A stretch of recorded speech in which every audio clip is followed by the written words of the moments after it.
ያዕቆብም ከቤርሳቤህ ወጥቶ ወደ ካራን ሄደ። ወደ አንድ ስፍራም ደረሰ። ፀሐይም ጠልቃ ነበርና ከዚያ አደረ። በዚያም ስፍራ ድንጋይ ያነሳ፣ ከራሱም በታች ተንተርሶ በዚያ ስፍራ ተኛ። ሕልምም አለመ።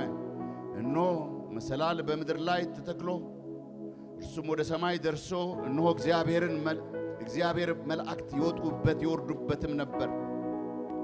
እነሆም እግዚአብሔር በላይ ቆሞበት ነበር። እንዲህም አለ፣ የአብርሃም አምላክ የይስሐቅ አምላክ እኔ እግዚአብሔር ነኝ። ይህችን አንተ የተኛህባትን ምድር ለአንተም ለዘርህም እሰጣለሁ። ዘርህም እንደ ምድር አሸዋ ይሆናልና እስከ ምዕራብ እስከ ምስራቅ እስከ ሰሜንና እስከ ደቡብ ትስፋፋለህ። የምድርም አሕዛብ ሁሉ በአንተ በዘርህ ይባረካሉ። እነሆም እኔ ካንተ ጋር ነኝ፣ በምትሄድበት መንገድ ሁሉ እጠብቅሃለሁ፣ ወደዚችም ምድር እመልስሃለሁ። የነገርኩህን ሁሉ እስካደርግልህ ድረስ አልተውህምና። እስቲ ከኔ ኋላ በሉት፣ የነገርኩህን ሁሉ እስካደርግልህ አልተውህምና። የነገርኩህን ሁሉ እስካደርግልህ ድረስ አልተውህምና። እግዚአብሔር አምላካችን የተመሰገነ ይሁን። እግዚአብሔርን እናመሰግናለን። ካነበብኩላችሁ ክፍል ውስጥ ዘፍጥረት ምዕራፍ 25 ከቁጥር 10 ጀምሮ ነው ያነበብኩት። እንደ ርዕስ ለምትወስዱ ሰዎች ቁጥር 15 ላይ ያለ ደግሜ ያስባልኳችሁን ክፍል ነው ርዕስ ያረኩት። የነገርኩን ሁሉ እስካደርግልህ አልተውህም። እግዚአብሔር የተመሰገነ ይሁን። የነገርኩን እስካደርግልህ ድረስ ምን አልተውህም። አንዳንድ ጊዜ ቅድም እንደነገርኳችሁ በሕይወታችን ውስጥ የሚያልፉ በሕይወታችን ውስጥ የሚያጋጥሙን የሕይወት ገጠመኞች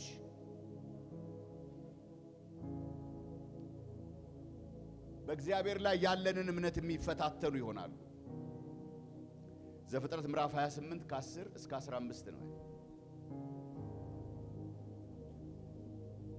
የሕይወት ገጠመኞቻችን የምናልፍባቸው የሕይወት መንገዶች በእግዚአብሔር ላይ ያለንን ትረስት፣ በእግዚአብሔር ላይ ያለንን እምነት፣ በእግዚአብሔር ላይ ያለንን መደገፍ ምን ያደርጉታል? ያበላሹብናል፣ ያጠፉብናል። ስለዚህ ነገሮች ይበላሹብናል።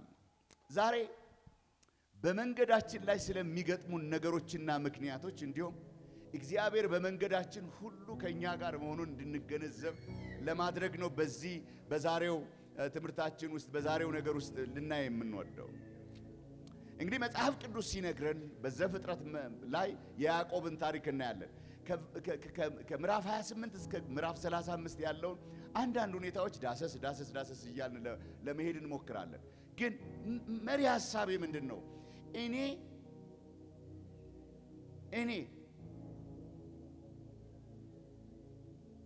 እነሆም እኔ ካንተ ጋር ነኝ፣ በምትሄድበትን መንገድ ሁሉ እጠብቅሃለሁ፣ ወደዚችም ምድር እመልስሃለሁ፣ የነገርኩህን ሁሉ እስካደርግልህ ድረስ አልተውህምና ብሎ እግዚአብሔር ለያዕቆብ ሲናገር ነው የምንመለከት።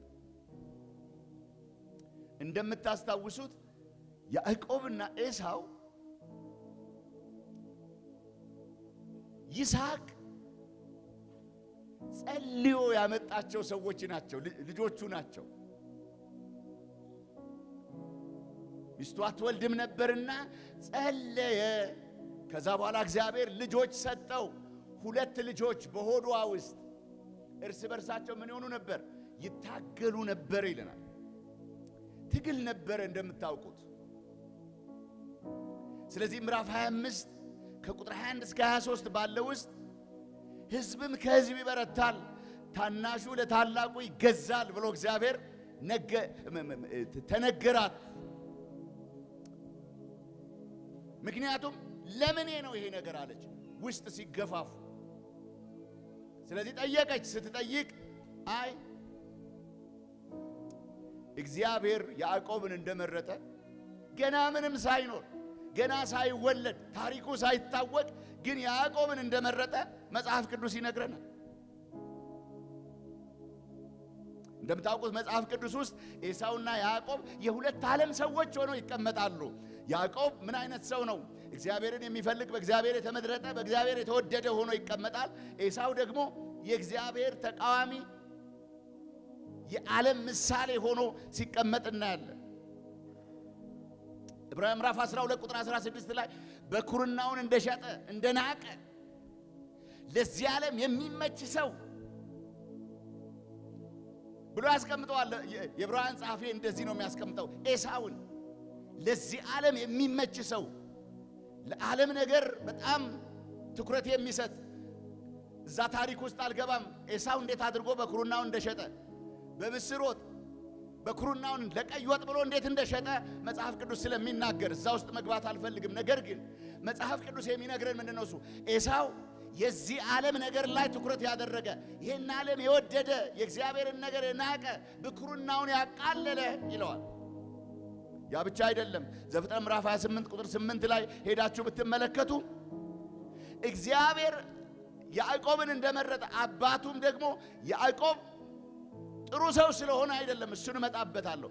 ነገር ግን ኤሳው ተበሳጭቶ ስለነበረ አባቱንና እናቱን ለማናደድ ሲል ከነዓናውያን በይስሐቅ ዘንድ የተጠሉ እንደሆኑ አውቆ ሄዶ ከከነዓናውያን መካከል የኬጡሪን ልጅ ምን አደረገ ይላል? አገባ ይላል። ለምን? አባቱን ሊያበሳጭ ተጨማሪ ሚስት አድርጎ ወሰዳት ይላል።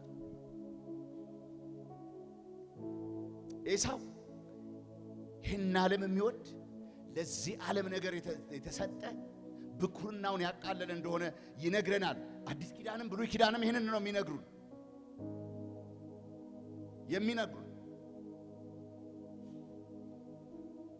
ሚልኪያስ እንዳውም በጣም በግሩም ሁኔታ ያስቀምጠዋል። ወድጃችኋለሁ ይላል እግዚአብሔር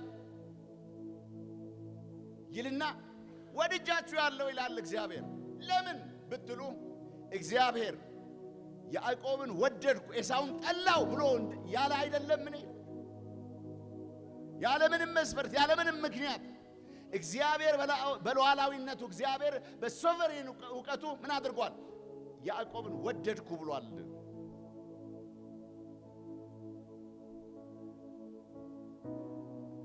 ያዕቆብ በእግዚአብሔር የተወደደ በእግዚአብሔር የተመረጠ እንደሆነ መጽሐፍ ቅዱስ ይነግረናል። ሮሜ ምዕራፍ 9 ቁጥር 13 ላይ ያዕቆብን ወደድኩ ኤሳውን ጠላው ተብሎ እንደተጻፈ ነው ይለናል። ወድጃችኋለሁ አለ ሚልኪያስ ደግሞ ያለ መወደድ የመጣል ስሜት ለተሰማቸው ለእስራኤል ልጆች ወድጃችኋለሁ ይላል እግዚአብሔር። እንዴት ብትሉ እግዚአብሔር ያዕቆብን ወደድኩ ኤሳውን ጠላሁ ያለ አይደለም። እግዚአብሔር የወደደውን የማድረግ መለኮታዊ ስልጣን አለው። ነገር ግን አድሏዊ አይደለም። እግዚአብሔር አዳልቶ አይደለም። በእውቀቱ ነው። በዘላለማዊ አጀንዳውና ሐሳቡ ነው። ምክንያቱም ወደ ኋላ ሄደን አሁን ቅድም እንደነገርኳችሁ ወደ ኋላ ሄደን እኛ ከብዙ ዘመን በኋላ ያለን ሰዎች የኤሳውን ታሪክ የምናውቅ እንደምታውቁት ኤሳው እስከ አዲስ ኪዳን የዘለቀ የእግዚአብሔር ጠላትነት መገለጫ ሆኖ ተቀምጧል። የዕብራውያን ጸሐፊ ዝም ብሎ አይደለም የጻፈው። ምክንያቱም መጽሐፍ ቅዱስ ኤሳው የኤዶማውያን አባት ነው ይላል። ታውቃላችሁ ኢየሱስ ክርስቶስ ከድንግል ማርያም በተወለደ ጊዜ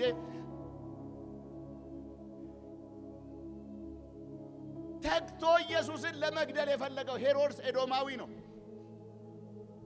ጠላትነቱ በአንድ ወቅት የነበረ አይደለም፣ ለዘመናት የቆየ ነው። ኤዶማውያን የእስራኤል የዘመናት ጠላቶች ናቸው። የእግዚአብሔር ሕዝብ የእግዚአብሔር አጀንዳ የዘመናት ጠላቶች ናቸው። ለኤዶምያስ የተነገረ የእግዚአብሔር ቃል እንዲህ ነው እየተባለ ስንት ፍርድ የተነገረባቸው ሰዎች ናቸው። ነገር ግን መጽሐፍ ቅዱስ እንደዚህ ይለናል፣ እግዚአብሔር ያዕቆብን ወደድኩ ኤሳውን ጠላሁ ይላል። ዛሬ ሩቁንን በምንመለከትበት ጊዜ በእርግጥም እግዚአብሔር ትክክል ነበር እንላለን አንዳንድ ጊዜ። ምክንያቱም ግብራቸው፣ ምግባራቸው፣ ስራቸው ወይም ደግሞ የውስጥ ነገራቸው እየታየ ማለት ነው። ቅድሜ ነገርኳችሁ ክፍል ላይ እንደዚህ ነው ያለው፣ ይገፋፋሉ ገና ማህፀን ውስጥ። ሁለቱ ምንድን ናቸው አለ? ሁለት ህዝብ ናቸው አለ። አንዱ አንዱን ይገፋል። በአንድ ሰው ማህፀን ውስጥ የተጀመረ መገፋፋት ለዘመናት እንደቀጠለ እንመለከታለን። ሕዝብ ከሕዝብ ይበረታል፣ ታላቁ ለታናሹ ይገዛል ብሎ የወሰነ ግን እግዚአብሔር ነው። ምክንያቱም እግዚአብሔር አዋቂ አምላክ ስለሆነ እንጂ አድሏዊ አምላክ ስለሆነ አይደለም። እግዚአብሔር በእውቀቱ ሁሉን ያደርጋል። እግዚአብሔር በፈቃዱ ሁሉን ያደርጋል። ነገር ግን አድሏዊ አይደለም። በሚሰራው ሥራ ሁሉ ትክክል የሆነ አምላክ እግዚአብሔር ነው። የእግዚአብሔር ምርጫ በእግዚአብሔር እውቀት በእግዚአብሔር ፈቃድ ላይ የተመሰረተ እንጂ ስሜቱ ላይና ወይም አድሏዊነት ላይ የተመሰረተ እንዳልሆነ ግልጽ ነው። ታስታውሳላችሁ፣ እግዚአብሔር እሴይ ቤት ሂድ ብሎ ሳሙኤልን በላከው ጊዜ እሴይ ቤት ሲሄድ ኤልያብ ሲመጣ በእውነት እግዚአብሔር የሚቀባው እሱ ነው ሲለው እግዚአብሔር ለሳሙኤል የተናገረውን ታውቃላችሁ። ሰው እንደሚያይ ምን አላደርግም አላይምና፣ ሰው እንደሚያይ አላይምና፣ እንደ ሰው ፈቃድ አልሰራምና እሱ ደግሞ የመረጥኩት አይደለም አለ። ሁለተኛውም ሲመጣ ይሄን ደግሞ አልመረጥኩትም አለ። ሶስተኛውም ሲመጣ ይሄን ደግሞ አልመረጥኩትም እያለ አሳለፈ። እግዚአብሔር የመረጠው ሲመጣ እሱ ነውና እሱን ቀባው እንዳለ እናያለን። አዎ የእግዚአብሔር ምርጫ በሉዓላዊነቱ በመለኮታዊ ስልጣኑ ላይ የተመሰረተ ቢሆን ያዕቆብና ኤሳው የነበራቸው ፍጻሜ ስናስተውል እግዚአብሔር በሰራው ሥራ ትክክል መሆኑን እናውቃለን። አሁን እኔ ስለዚህ ጉዳይ ለማውራት ፈልጌ አይደለም። ነገር ግን ያዕቆብ በእግዚአብሔር የተወደደና የተመረጠ ነው የሚለውን ለማጉላት ነው። አዎ እግዚአብሔር ያዕቆብን ወዶታል። ያዕቆብ በጣም ጥሩ ሰው ስለሆነ ግን አይደለም። በጣም ትክክል የሆነ ሕይወት ስለነበረው አይደለም። እግዚአብሔር በማንነቱ እስከ ማንነቱ ምን አድርጎታል? ተቀብሎታልና እግዚአብሔር ያዕቆብን የነገርኩህን ሁሉ እስካደርግልህ ድረስ አልተውህም አለ። ስሙ የተባረከ ይሁን። እስቲ የነገርኩህን ሁሉ እስካደርግልህ አልተውህምና በሉ። ወዳጆች ቀላል እንዳይመስልን። እግዚአብሔር ምን ብሎናል? እግዚአብሔር ምን ነግሮናል? እግዚአብሔር ከጅማሬያችን ምን ብሏል? እንግዲህ ያዕቆብና ኤሳው በዚህ ሁኔታ ውስጥ እያሉ ነው ከነብቹ ችግሩ የተመረጠው ያዕቆብ። ምክንያቱም ያዕቆብ ሲያታልል ታገኙታላችሁ። ያዕቆብ በረከትን በራሱ መንገድ በራሱ ጥረት ለማግኘት ስንት ውጣ ውረድ እንዳየ ታውቃላችሁ። መጽሐፍ ቅዱስ ብልጣብልጥ በራሱ መንገድ የእግዚአብሔርን በረከት ለማግኘት የሚጥር እንደሆነ ያዕቆብን ይነግረናል። ሳይወለድ የተመረጠ ነው። የተወደደ ቢሆንም ጉዞው ግን ቀላል፣ መንገዱ ግን ቀላል እንዳልሆነ ደግሞ መጽሐፍ ቅዱስ ያሳየናል። ዘፍጥረት ምዕራፍ 47 ቁጥር 9 ላይ ያዕቆብ ራሱ ሲመሰክር የሕይወት ዘመኖቼ ጥቂት ክፉም ሆኑብኝ አለ። ይሄ የተወደደ ሰው በእግዚአብሔር የተመረጠ ሰው ይሄ እግዚአብሔር የመረጠው ሰው ስለ ሕይወት ጉዞው ሲናገር ምዕራፍ 47 ላይ ዳችሁ ስታነቡ እንደዚህ ይላል። 130 ዓመት ጥቂት ነች የሚላት 130 147 ዓመት ሊኖረው ግን 130 ዓመቱ ላይ ነው የሕይወት ዘመኖቼ ጥቂት ክፉም ሆኑብኛል። አያችሁ ያለፈበት መንገድ ቀላል እንዳልሆነ ይነግረናል። ስለዚህ በዛ ጊዜ ነው እንግዲህ አሁን እዛኛው ታሪክ ውስጥ ላለመግባት እግዚአብሔር ያዕቆብን ገና ወደ ምድር ሳይመጣ ከናጹ ማጠን ሳይወጣ ምን አድርጎታል? መርጦታል፣ ወዶታል።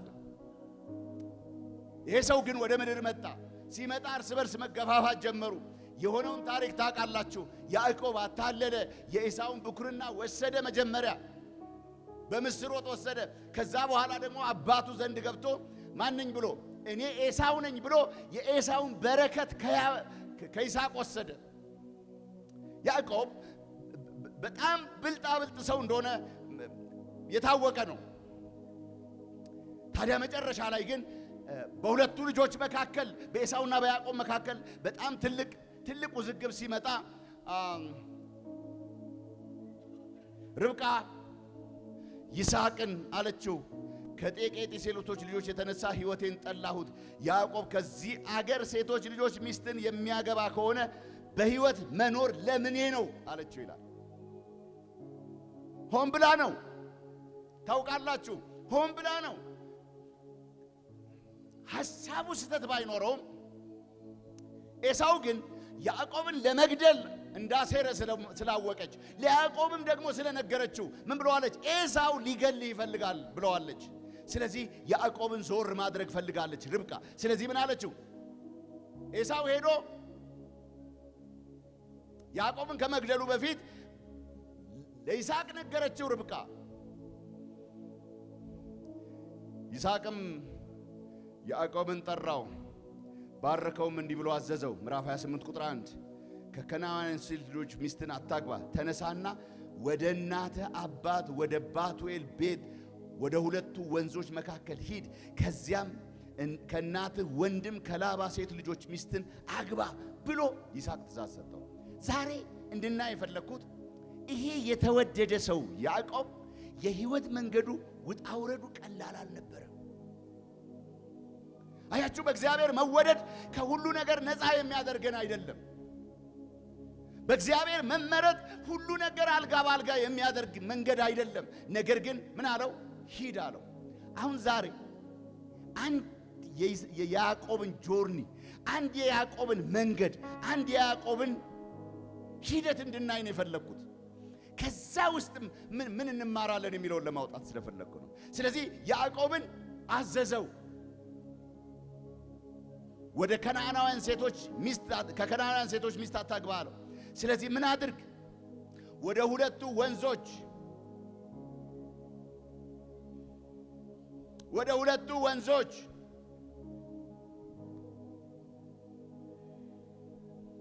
ይሄ ሁለቱ ወንዞች የሚባለው የምስራቅ ሰዎች መኖሪያ ብሎ በምዕራፍ 29 ቁጥር 1 ላይ የተናገረው፣ ሌላው ስሙ ካራን ተብሎ የተጠቀሰው ነው። ስለዚህ እግዚአብሔር ይስሐቅ ሂድና ካራን ሄደ፣ ከአጎትህ ልጆች መካከል አንዷን እዛ ሄደ ሚስት አግባ እንጂ ከከነዓናውያን ሴቶች እንዳታገባልና ሚሽን ሰጠው። ለማ? ለያዕቆብ። ይሄ በእግዚአብሔር የተወደደ ሰው ያዕቆብ፣ ይሄ በእግዚአብሔር የተመረጠ ሰው ያዕቆብ ተልኮ ተሰጠው፣ አንድ ጆርኒ ተሰጠው። ስለዚህ ግራፉን ስትመለከቱ ቤርሳቤ ሆኖ ነው ይሄ የሚነገረው ያለው። ስለዚህ ያዕቆብ ወጥቶ ከቤርሳቤ ካራን ደርሶ ወደ ታች እስኪመለስ ድረስ ተመልሶ እስኪመጣ ድረስ ያለውን ታሪክ ዘርዘር አድርጌ በዛ ውስጥ ምን ነበረ፣ ጉዞውን ያከበዱበት ነገሮች ምንድናቸው የሚለውን እናያለን። ጊዜ የጉዞ መነሻ ቤርሳቤ ነው። ምዕራፍ 28 ቁጥር 10 ላይ ታገኙታላችሁ። ስለዚህ ያዕቆብ ይስሐቅ በሰጠው ትእዛዝ መሰረት ወጣ ይለናል። ቁጥር 10 ላይ ያዕቆብም ከቤርሳቤ ወጥቶ ወደ ካራን ሄደ፣ ወደ አንድ ስፍራም ደረሰ ይላል። ወደ አንድ ስፍራ ደረሰ ይላል።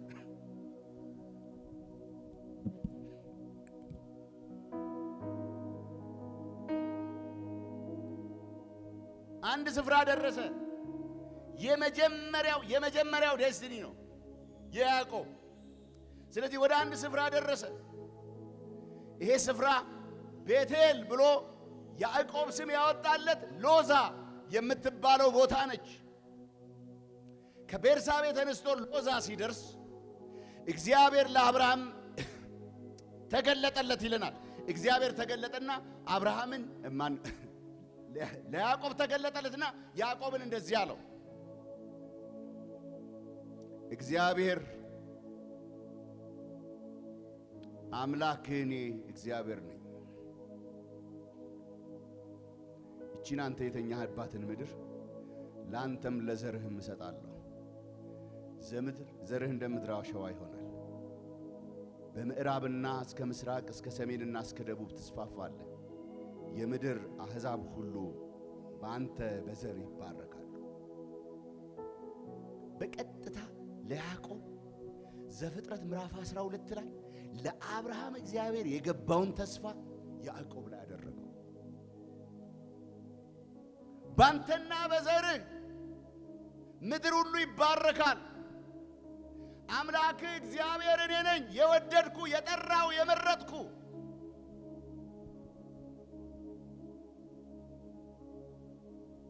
እቺን ምድር ለዘርህ እሰጣለሁ። ያዕቆብ እኮ ከይስሐቅ ከቤርሳቤ ካራን ሄዶ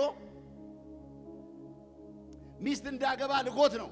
በመንገዱ ላይ ቤቴል ሲደርስ ከዛ በኋላ እግዚአብሔር ተገለጠለት። መሰላል ሲወጣና ሲወርድ አየ። በዛን ወቅት እግዚአብሔር ለያዕቆብ ሲገለጥለት በምትሄድበት መንገድ እጠብቃለሁ፣ አልተውህም አለው። እግዚአብሔር የአብርሃም ተስፋ ባንተ ላይ ነው፣ አልተውህም፣ በመንገድህ እጠብቅሃለሁ አለው እንጂ መንገድህ አልጋ ባልጋ ነው አላሉ። የምትሄድበት መንገድ ህመም የለውም፣ የምትሄድበት መንገድ ችግር የለውም አላለውም። ነገር ግን በምትሄድበት መንገድ ግን እጠብቃለሁ። የእግዚአብሔር አብሮነት፣ የእግዚአብሔር ጥበቃ፣ የእግዚአብሔር በረከት፣ የእግዚአብሔር ተስፋ፣ የእግዚአብሔር ኪዳን በሱ ላይ እንዳለ ተናገረ ማለት ነው።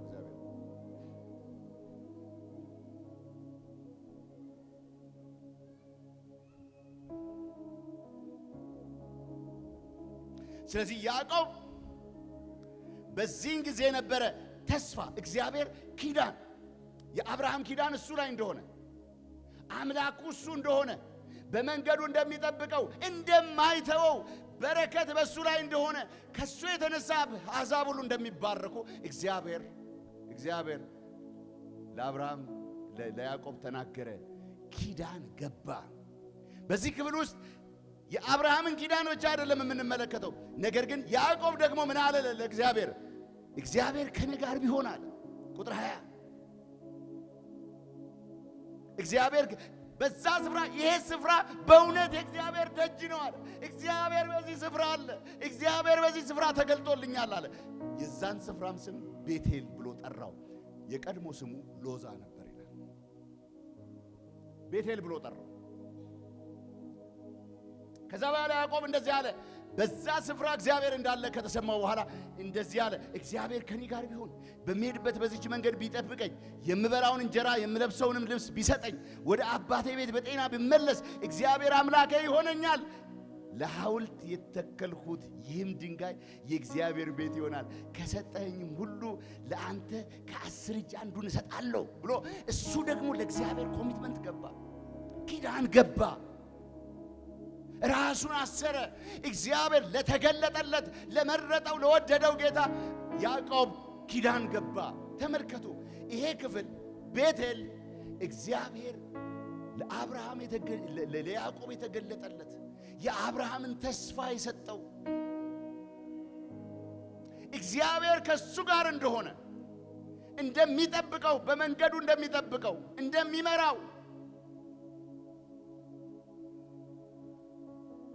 እንደሚባርከው፣ ለበረከት እንደሚያደርገው ተስፋ የሰጠው ቦታ ነች ቤቴል።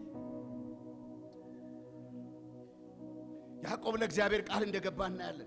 እግዚአብሔር በምትሄድበት መንገድ እጠብቅሃለሁ አልተውህም አለው እንጂ መንገድህ አልጋ ባልጋ ነው አላለው።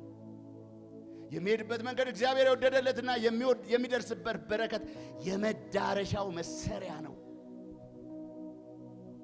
ያዕቆብ አንዱ መሰሪያ መንገዱ ይሄ ጉዞ ነበር። ቤቴል ላይ ከእግዚአብሔር ጋር ተገናኙ። ዘፍጥረት ምዕራፍ 28 ቁጥር 19 እና 35 15ን መመልከት ትችላላችሁ። እግዚአብሔር ተመልከቱ እንግዲህ ከቤርሳቤ ከወጣ በኋላ የመጀመሪያ ጉዞ የነበረችው ቤቴል ነች፣ እዛው አካባቢ። ከዛ በኋላ ቤቴል ላይ እግዚአብሔርና ያዕቆብ ተገናኙ፣ ተዋወቁ። አምላክህ እኔ ነኝ አለው። ባርክሃለሁ፣ ጠብቅሃለሁ፣ እኔ ካንተ ጋር ነኝ አለው። ያዕቆብም ለእግዚአብሔር ኪዳን ገባ። ጉዞ ተጀመረ። ከዛ በኋላ ከቤቴል ሲነሳ ሁለተኛ የሄደው እንግዲህ ካራን ነውና ወደ ካራን ሄደ። ይሄ የምስራቅ ሰዎች ሀገር መኖሪያ ሜስጴጦሚያ አይደል? ሜስጴጦሚያ የሚባል ቦታ ነውና እዛ አካባቢ ነው። ስለዚህ ያዕቆብ ወደዛ እንደሄደ ዘፍጥረት ምዕራፍ 29 ቁጥር 1 እና 4 ላይ እናገኛለን። 29 1 ላይ እንደዚህ ይላል፣ ወደ ምስራቅም ሰዎች ሀገር ሄደ ይለናል። ቁጥር 4 ላይ እርሱም እኛ የካራን ነን አሉት እዛ ያገኛቸው ሰዎች። ስለዚህ ካራን የምትባለው የካራን የያዕቆብ ሕይወቱ ለምላጭም ምላጭ ያለው አይነት ነው። ታውቃላችሁ ላባ ጋር ሲደርስ ሴቶቹን አገኛቸው፣ ልጆቹን አገኛቸው፣ ውሃ እንዲጠጡ አደረጋቸው። እዛ ላይ ብዙ ጊዜ አልወስድም። በዛ ስፍራ ግን ሁለት ነገር ሆኗል። አንደኛ የአጎቱ የላባ ቤት ሕይወትን እና ሁለት ሚስቶች እንዴት እንዳገባ እዛ ታሪክ ውስጥ ታውቁታላችሁ። ስለዚህ ያዕቆብ ሚስት ፈለገ፣ ራሔልን ፈለገ፣ አታለለው። አያችሁ ለምላጭ ምላጭ ያልኳችሁ ለዚህ ነው። ያዕቆብ በራሱ መንገድ የእግዚአብሔርን ነገር ማግኘት፣ በረከትን ማግኘት በራሱ መንገድ የሚሄደውን ሰውዬ ወሰደውና እግዚአብሔር ላባ ቤት ለምላጭ ምላጭ የሚባል ቤት ውስጥ አስገባውና ለሁለት ሚስት 14 ዓመት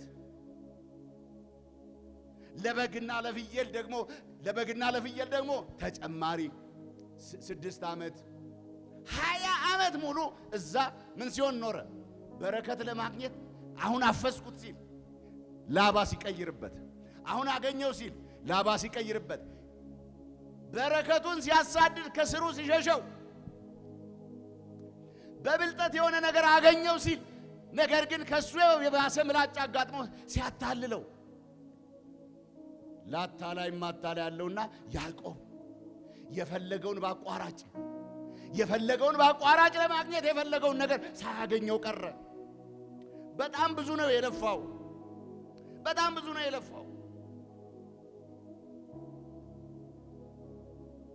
ዘፍጥረት ምዕራፍ 31 ቁጥር 7 ላይ ሄደን ስንመለከት እንደዚህ ይላል። 31 ቁጥር 7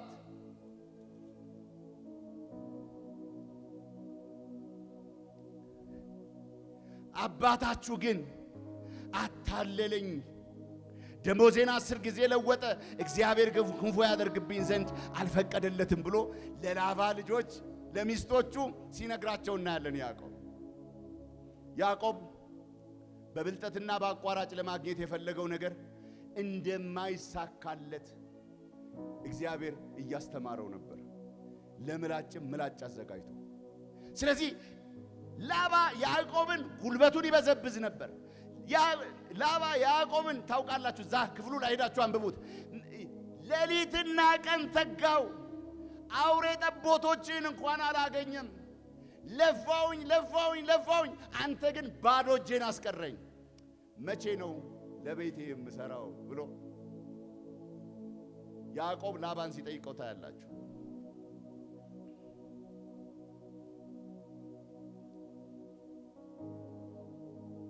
ሰላሳ 11 ላይ ሄዳችሁ ትመለከቱ። እግዚአብሔርም አምላክም በሕልም ለያዕቆብ እነሆ የእግዚአብሔር መልአክም በሕልም ያዕቆብ ሆይ አለኝ። እኔም እነሆኝ አልኩት። እንዲህም አለኝ፣ ዓይንን አቅንተህ እይ፣ በበጎችና በፍየሎች ላይ የሚጠላጠሉትን የበጎችና የፍየሎች አውሮች፣ ሽመልመሌ ማሳያዎች፣ ዥንጉርጉሮች፣ ነቁጣዎች ያለባቸው ናቸው። ተመልከቱ፣ ይሄ ሰው ባዶ እጁን ነው። ላባ ቤት ለፍቷል፣ ግን ባዶ እጁን ነው። በአቋራጭ አገኘዋለሁ ብሎ ያሰበውን በረከት ማግኘት አልቻለም። የእግዚአብሔር መልአክ እግዚአብሔር ግን ከያዕቆብ ጋር ነበረ። ስሙ የተባረከ ይሁን። ስለዚህ የበረከቱን መንገድ ገለጥ አድርጎ አሳየው። ስለዚህ ታስታውሳላችሁ፣ ሽመልመሌ እዛ አስቀምጦ በቃ ምን ትሰጠኛለህ ሲለው ምን ላድርግ፣ በቃ ዥንጉርጉር የሆኑትና ጥቁሮቹን፣ ከዛ ውጭ የሆነው ያንተ ይሁን፣ ይሄኛው ደግሞ የኔ ይሁን እንዳለ ታያላችሁ። ከዛ በኋላ እግዚአብሔር በመራው መንገድ፣ እግዚአብሔር ባሳየው መገለጥ ወደ በረከቱ ሲሄድ ታያላችሁ። ላባ ቤት የአቋራጭ የበረከት መንገድ ሳይሆን የእግዚአብሔር ፕሬዘንስ፣ የእግዚአብሔር አብሮነት የበረከቱ ምክንያት እንደሆነ አስተማሩ ያዕቆብ። ስለዚህ ከዛ በኋላ እንግዲህ እግዚአብሔር ያዕቆብን መባረክ ጀመረ። ላባና ያዕቆብ በተስማሙት መሰረት እግዚአብሔር መልአክ ለያዕቆብ በነገረው መንገድ ያዕቆብ መባረክ ጀመረ።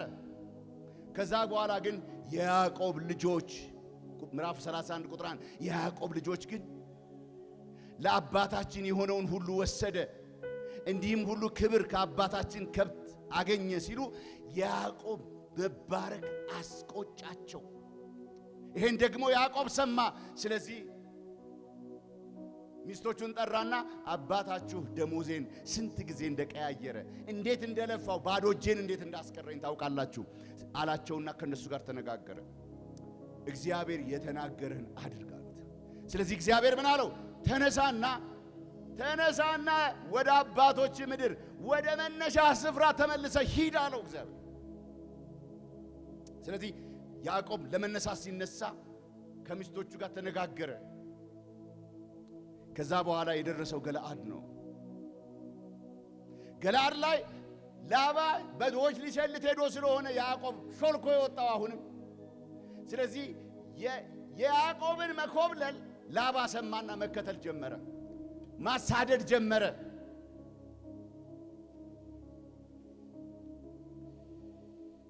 ገለዓድ ላይ ደረሰበት።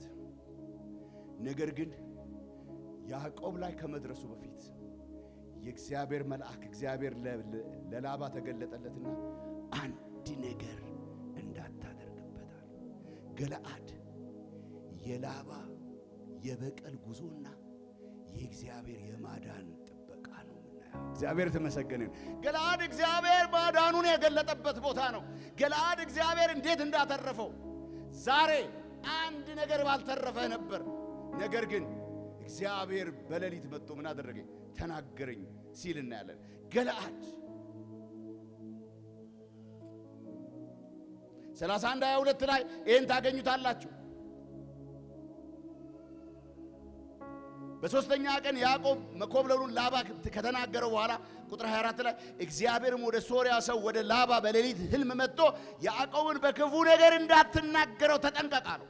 የእግዚአብሔር ጥበቃ አያችሁ።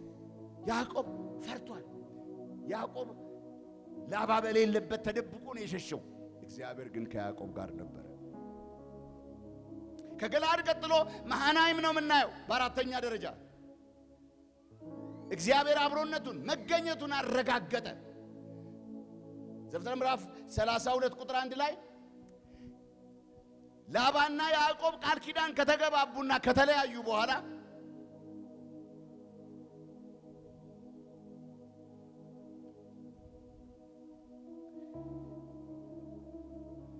ሁለቱ ከተለያዩ በኋላ 32:1 ላይ እንደዚህ ይላል። ያዕቆብም መንገዱን ሄደ፣ እግዚአብሔርም መልአክ ተገናኘው።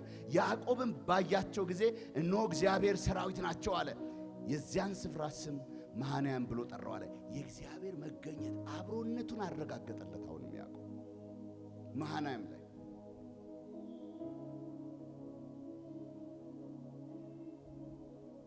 መሃናይም እግዚአብሔርን አብሮነቱን ያረጋገጠ። ያዕቆብ ብልጠቱን አልተወም። ይው መሃናይም ላይ ቆሞ እግዚአብሔር በዛ መንገድ አድኖትም እንኳን ከፊት ለፊቱ ግን ኤሳው እንዳለ ስለሚያውቅ ቆይ ስልት ላውጣልና ሁለት ተከፈሉ፣ እናንተ ከፊቱ ኑ። ታውቃላችሁ አይደለም? የሚወዳቸውን ወደ ኋላ አድርጎ ከፊት ሌሎቹን አድርጎ ሁለት ከፍሎ ሲያገኛችሁ እንደዚህ ትሉታላችሁ እያለ አሁንም ስልት ማውጣት ጀመረ። መሃናይም ላይ ይሄንን ስልት አወጣ። እግዚአብሔር ግን ካንተ ጋር ነኝ ይለዋል። ያዕቆብ ብልጠቱን አልተውም። ከኤሳው እንዴት እንደሚተርፍ ስልት ማውጣት ጀመረ። ዘፍጥረት ምዕራፍ 32 ቁጥር 7 ላይ እግዚአብሔር ሰራዊትን ያሳየዋል፣ እርሱ ግን ይጨነቃል። የእግዚአብሔር መልአክ እግዚአብሔር ሰራዊት አሳየው ይላል። ይሄ እግዚአብሔር ሰራዊት ነው ይላል። ግን ደግሞ ኤሳው ይገለኛል ብሎ ይጨነቃል ይላል። ስልት ያወጣል። አችሁ መንገዱ ውጣ ወረዱ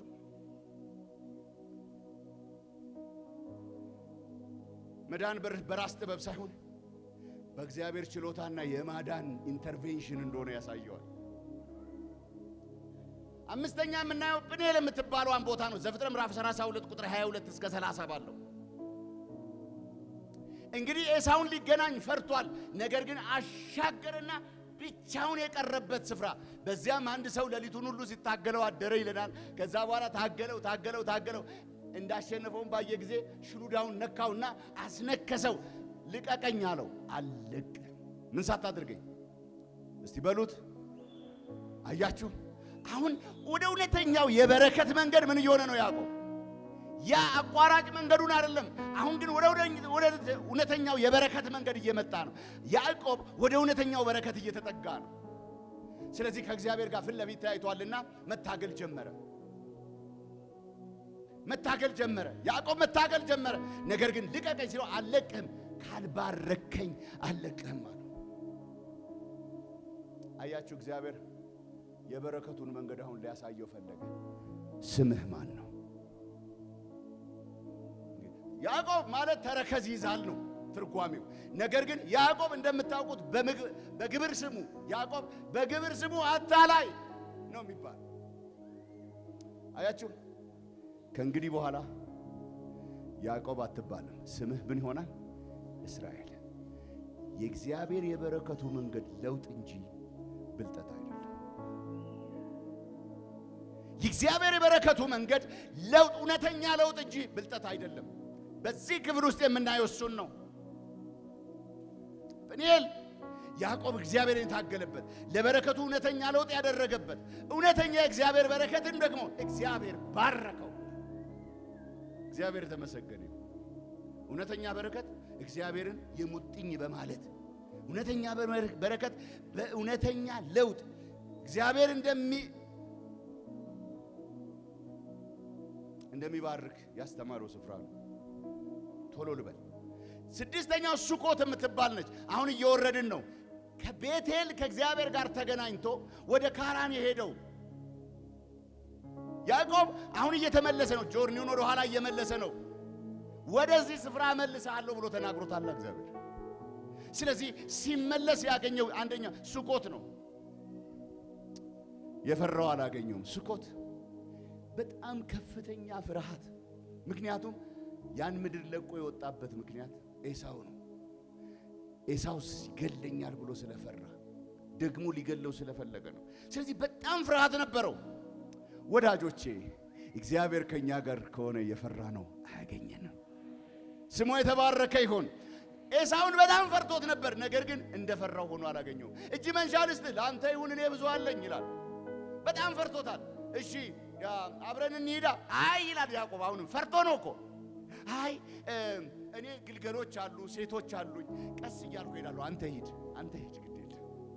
ከዛ የኔ ሰዎች ካንተ ጋር ይሁኑ። ኖ እንዴ ምን ገደውኝ? ሁላችሁም ሂዱ ግድ የለም።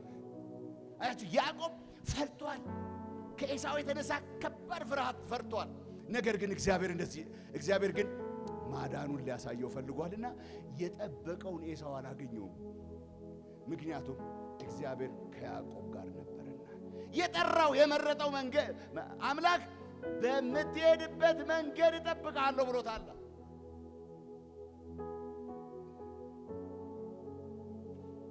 ስለዚህ ኤሳው ከተለየው በኋላ ሱኮት ላይ ቤት ሰርቶ ትንሽ እንደተቀመጠ እናያለን። ዘፍጥረት 33 ምዕራፍ 16።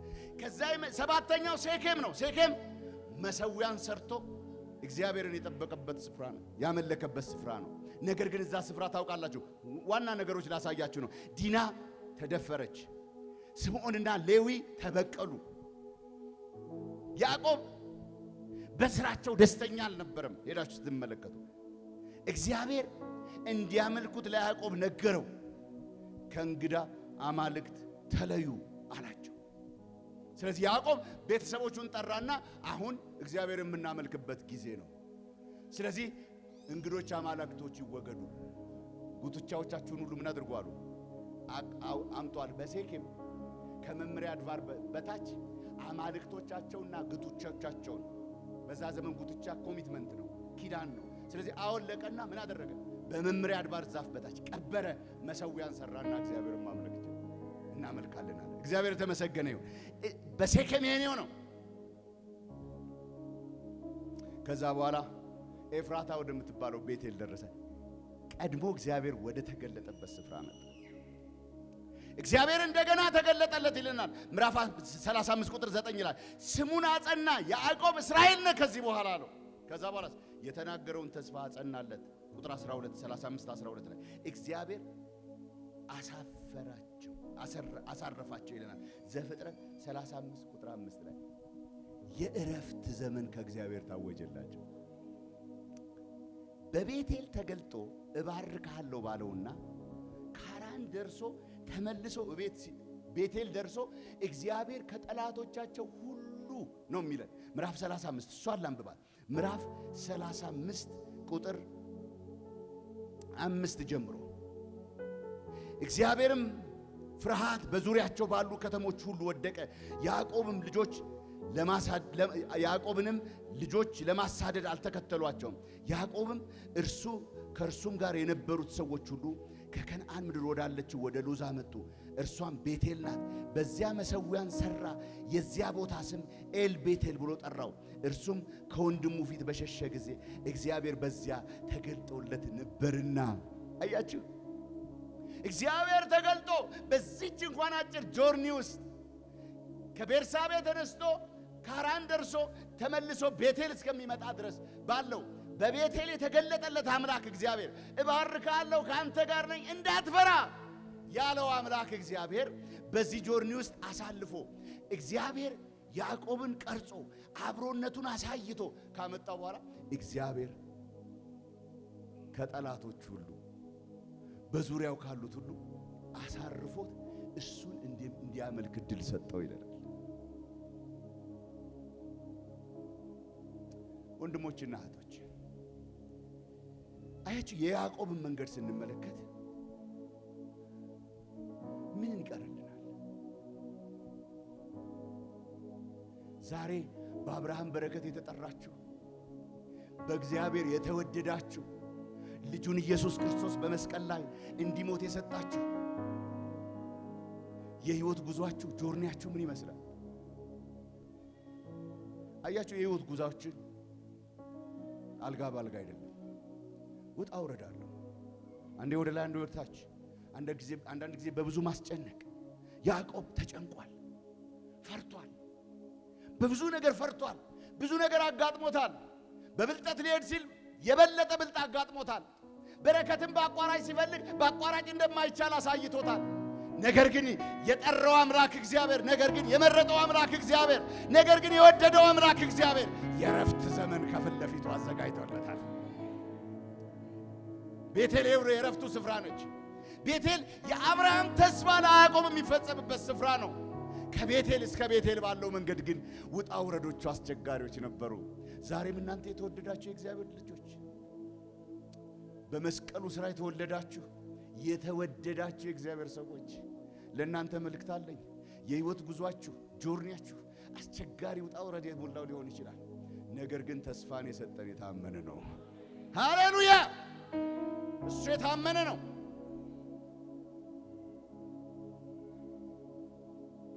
የነገርኩህን እስካደርግልህ ድረስ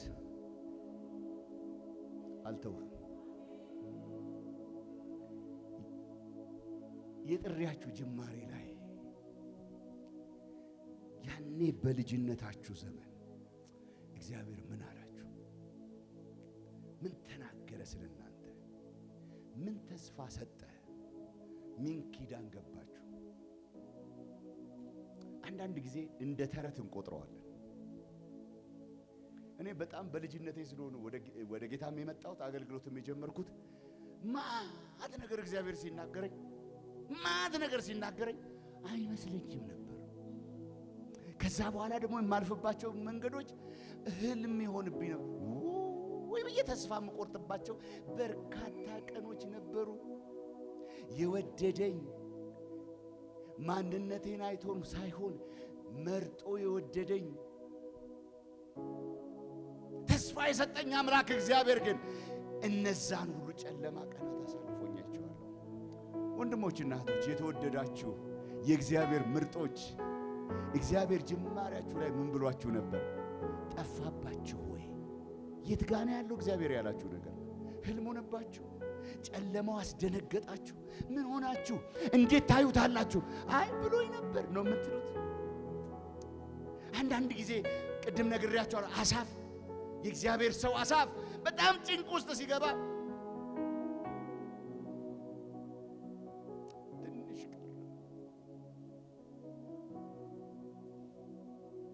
ትንሽ ቀረ የምትሉ ተስፋችሁ የተሟጠጠ ሰዎች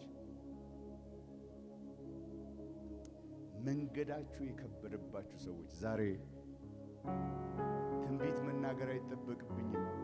የትንቢት ቃል እየተናገርኩ ነውና የጠራችሁ የወደዳችሁ የመረጣችሁ ጌታ በምታልፉበት መንገድ ከናንተ ጋር ነኝ። ስሙ የተባረከ ይሁን። የነገርኳችሁን እስካደርግላችሁ ድረስ በምትሄድበት መንገድ እጠብቅሃለሁ። የነገርኩህን ሁሉ እስካደርግልህ ድረስ እኔ ካንተ ጋር ነኝ፣ አልተውህም። የተጣላችሁ አይደላችሁም፣ የተተዋችሁ አይደላችሁም። አዎ መንገዳችን የመሰሪያችን መንገድ ነው። መንገዳችን እግዚአብሔር ወደ ተናገረልን ወደ ሰጠን በረከት የመድረሻ መንገዳችን ነው፣ መሰሪያችን ነው። አዎ እግዚአብሔር የተናገረውን ይፈጽማል። እግዚአብሔር ያለውን ያደርጋል። ምንም በሌለ ስፍራ ድንጋይ ተንተርሶ ተኝቶ እያለ ተገልጦ እግዚአብሔር በአብርሃም በረከት ባርካለሁ ያለው አምላክ ቤቴል ሲደርስ ከሁሉ አሳርፎ እኔን እያመለክ ኑር አሳይቶናል። የያዕቆብ መንገድ ምሳሌያችን ነው፣ ትምህርታችን ነው። እግዚአብሔር በምናልፍበት መንገድ ምን እንማራለን? አንድ ነገር ይገባናል፣ መመረጣችንና መወደዳችን። አንድ ነገር ይገባናል፣ እግዚአብሔር እንደመረጠን።